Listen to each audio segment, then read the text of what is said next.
Burnout is a health condition that affects thousands and thousands of people every year. Burnout is a strange mix of anxiety and depression that creeps up on a person through months and months of prolonged stress.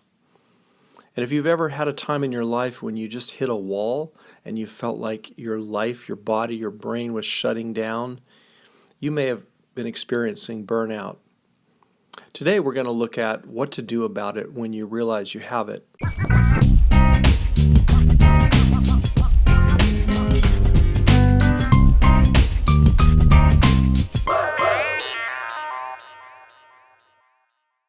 Welcome to the Steps and Tools podcast for emotional intelligence. I'm Dr. Greg Hamlin, coach and psychologist, and today we're going to look at how to deal with burnout. What are the steps and the tools that we need to effectively deal with burnout? There are essentially four things that a person can do to deal with burnout effectively. The first step is to recognize it. The second step is to face it. The third is to tame it, and the fourth is to grow beyond it. Now let's break those down. The first step is to learn how to recognize burnout. Last episode, we focused on this one. We looked at what burnout is, what its characteristics are, what are the symptoms, what are the signs to watch for, and we unpacked how to recognize burnout when it's creeping up on you. We talked about things like poor concentration, loss of pleasure in things, where you just can't enjoy things and things are not interesting to you anymore. We talked about forgetfulness, sleep problems, this sense of impatience and frustration with people and being irritable, kind of sad, worrying a lot, just feeling kind of washed out, low energy, and just feeling like the things that you normally do to kind of snap yourself out of a funky mood, they don't work anymore. That's what burnout really feels like. So when we understand how burnout works, what causes it, we can learn to recognize it, and that's the key first step for dealing with it. Is you've got to know what kind of beast you're dealing with. So if you haven't listened to the last episode, I encourage you to listen to the episode on what is burnout and think about your own life and think about what are the key things that I need to keep in mind in order to recognize it in myself and in others. The second step is to learn to face it. This is perhaps the most difficult part because none of us really likes to admit that we have needs or that we are worn out or we're cycling downward. And so one of the important first steps is to get evaluated by a professional that can evaluate your levels of anxiety and depression to do an assessment to see if what you're experiencing is sort of normal stress or whether it's taken root in you in order to change your brain chemistry so that you're going to be stuck with a new set point, a new lower level of functioning. And another way to face it is to ask questions of people that love you and that know you, people that know you well and that will shoot straight with you. And ask them questions like, do I seem more cranky, irritable lately? Do I seem more disconnected from what's going on? Do I seem preoccupied? Do I seem like I'm avoiding people? Do I seem worn out and tired most of the time? Now, if you're listening to this and thinking, check, check, check, yes, all of those apply, then you really need to look at the possibility that you're suffering from burnout. Now, part of facing it is accepting the reality that something is wrong. And it's interesting how often we as humans will put off accepting something, and a lot of times we make things worse by just delaying that acceptance.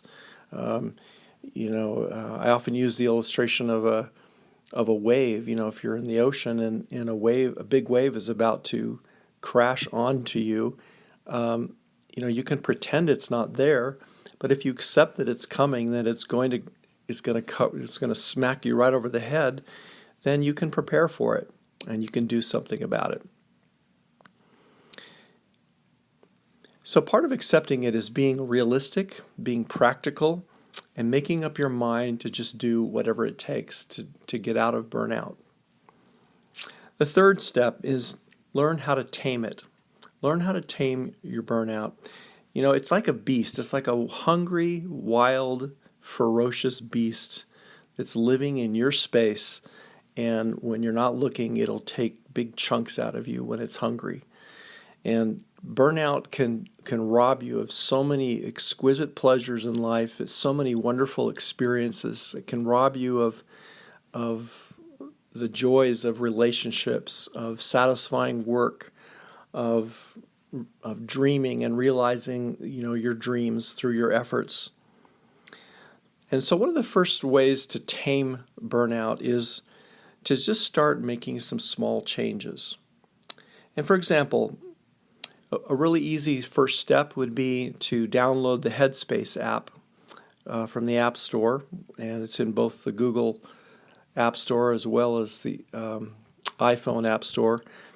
And they offer a free 10-day course in meditation, mindfulness and meditation, and it's just 10 minutes a day for 10 days. That's one simple way to get started. A second way is to learn some relaxation techniques.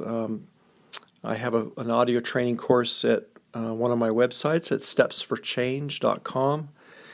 Another thing to just begin turning the tide on burnout is to just start exercising if you're not exercising already, or to cut back on alcohol or stop drinking altogether, or changing your eating so that you're eating in a more healthy way. But don't do them all. Unless you really think you're able to do it, I would suggest that you just pick one of those and start. Just get started. Make a simple step towards getting out of burnout and do it today. Not tomorrow, not next week, but just do one thing today. And then start adding to it. Also, an important way of taming burnout is to take an inventory and kind of sift through your life and your work and how you do your life, how you do your work, to try to distinguish between primary and secondary stress. Now, what does that mean? Well, there's a lot of stress in life that just is unavoidable. Things happen. Drivers cut you off. You're given too much work for the time allowed. You have too many bills for the amount of money you have. There's all sorts of sources of stress that are unavoidable, at least in the moment. But there's also another layer of stress.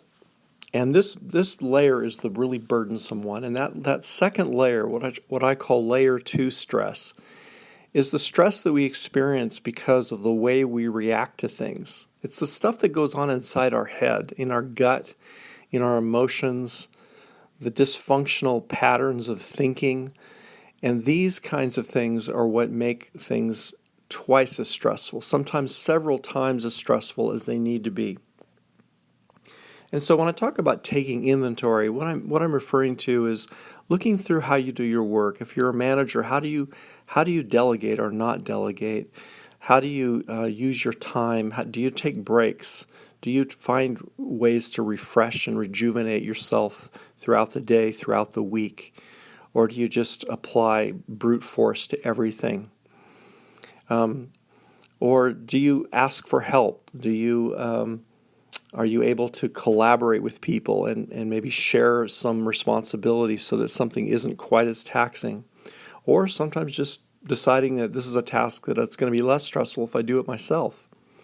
But you have to sift through a lot of the details of how you do your work and how you conduct yourself in a day-to-day basis in order to sift out the difference between layer 1 stress, which is unavoidable, and the secondary or second layer stress, which is the stuff we add to it by how we think and how we react to things. A simple example of this would be being stuck in traffic. You're in bumper to bumper traffic and it's not moving. You're late for something, and you can either just sit there and turn the music on and go with it, or you can just be incredibly uptight and fighting against it in your car. It doesn't make you go any faster, but it ends up making the whole experience much more stressful. You may need a coach or a therapist to help you ask some of these questions that you need to ask of yourself. Things like, is that the only way to do that? Is that the only way to approach that relationship? Is that the only way to deal with your boss? Or is there another way, a way that would cause less stress for you and your boss? You need to take a hard look at the medical and biological aspects of burnout, because frankly, this is what burnout is. It's a change in the brain chemistry so that you have a new set point that makes everything go back down to a lower level of existence. You're not getting as much pleasure in things. You don't have as much energy. You're just more irritable and even sad, or you worry a lot. And you may find ways to get rid of that, but if you're in burnout, it'll want to bring you back to that lower set point. And so it's important to face the fact that there are medical and physical realities to this condition. If you haven't had a wellness exam, an annual physical for a while, this is the time to get it. You want to get some blood work done and find out what's going on in your body. The other thing you can do is consider some non-addictive medication that'll help kind of jumpstart the change in your brain chemistry. And then once you're out of burnout, you can go off of it. That's something to discuss with a physician.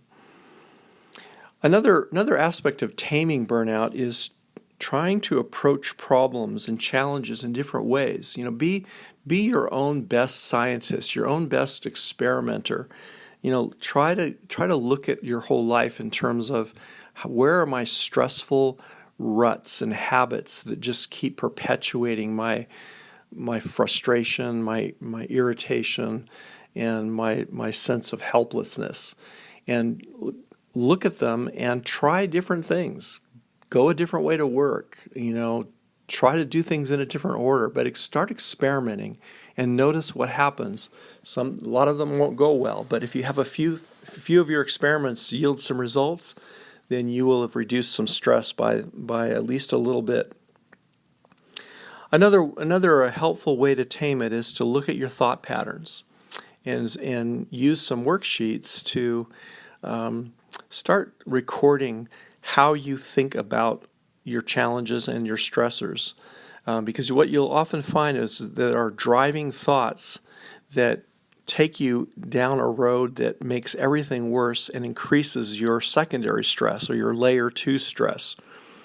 Now, on my website, stepsforchange.com, there's a 2-hour course on 12 skills for honest optimism. And it's free of charge. If you go and watch that course and use the worksheets, that will get you started in starting to work with some of your thought patterns that add to your stress. Finally, the fourth major step in dealing with burnout is really to grow beyond it. And this involves adding to your emotional intelligence. That starts with learning to recognize burnout and having enough self-awareness to recognize what's happening to you. But many people find that when they either go into therapy or they get some coaching and they start to de-stress their lives, they find that they not only solve the problem of burnout in the short term, but they also make changes that help them in countless other ways, in ways that last and benefit them for years to come. And that's really the ideal, is that you want to use burnout as a wake-up call to re-examine your life, take stock of things, and then start to make some significant changes, one little change at a time. And I think if you follow these simple steps and work with them, you'll find that you will be making some headway against burnout. Thanks for listening. I'm Dr. Greg Hamlin, and you're listening to the Steps and Tools podcast for emotional intelligence.